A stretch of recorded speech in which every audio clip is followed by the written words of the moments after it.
Hey everyone, welcome back to Corporate Decoder. Today Q.X.O Incorporated just filed a Form 8K and I am seeing some interesting legal and financial tidbits that matter.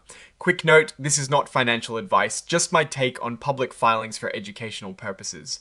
This filing is all about updating investors on a lawsuit and clarifying some details about their ongoing merger, and it gives us a glimpse into how companies handle these situations. Alright, let's break down what QXO Incorporated is telling us today. They filed what is called an 8K. Think of this as a way for companies to quickly let everyone know about big news that isn't covered by their regular quarterly or annual reports. The main reason for this filing is a lawsuit. A shareholder has sued QXO Incorporated and its board of directors, claiming that the company did not provide all the important information shareholders need to decide on a merger. This kind of lawsuit is quite common when big deals, like mergers, are happening. The shareholder is basically saying, "You didn't tell us everything we needed to know to vote properly." This lawsuit, named Thompson versus QXO Incorporated, was filed in Delaware. The shareholder wants the merger stopped unless the company provides all the necessary information.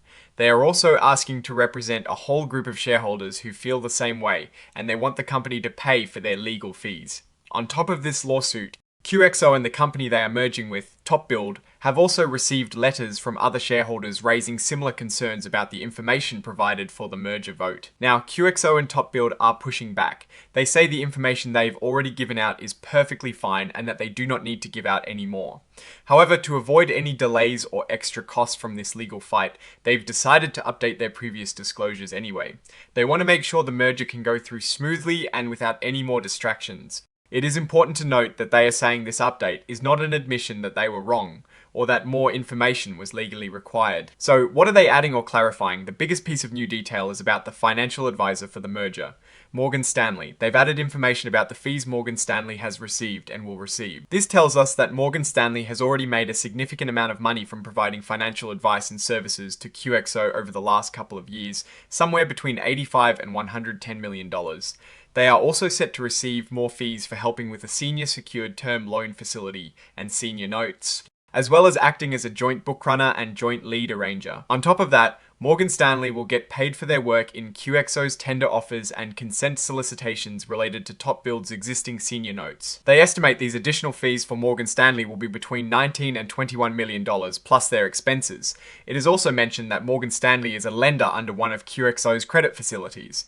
Importantly, Morgan Stanley has not received any fees from TopBuild for financial advice during the same period. This kind of detail is important because it shows the financial relationship between the companies involved in the merger and their advisors. The filing also includes a standard cautionary statement about forward-looking information. This is legal language to remind investors that statements about future expectations, goals, and the expected timing and benefits of the acquisition are just predictions.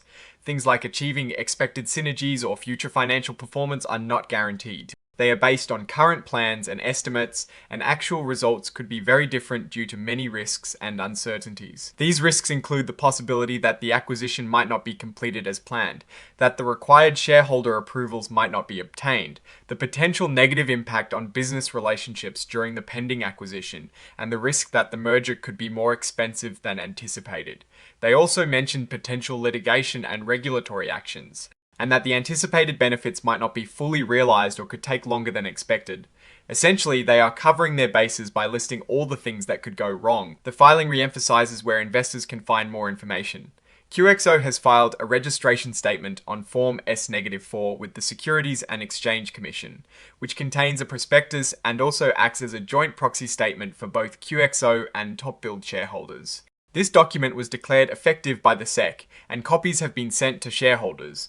They urge investors to read these documents carefully because they contain important information about the merger. They also provide links to where these documents can be found on the SEC's website and on QXO and TopBuild's own investor relations websites. This section talks about who might be considered a participant in the solicitation of proxies from shareholders.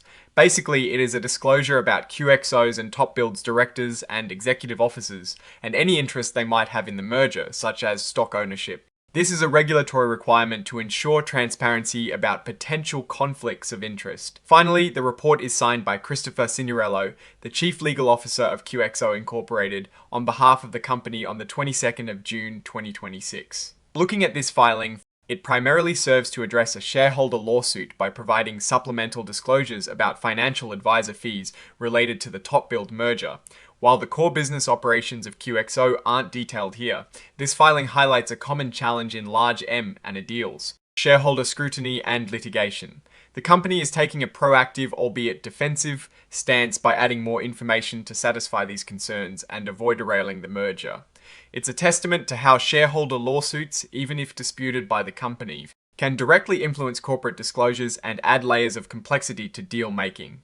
The significant fees paid to Morgan Stanley are a key detail, underscoring the financial scale of this transaction. The risk I am watching is whether these supplemental disclosures will be enough to satisfy the court and other shareholders, or if this litigation will indeed cause delays or additional complications for the TopBuild merger. Oh, and the research tools I actually use are linked in the description. They help keep this channel going. That is my take. Stay decoded. If this analysis was valuable, hitting that like button really helps, and subscribe for more deep dives. Don't forget to check out the Discord in the description.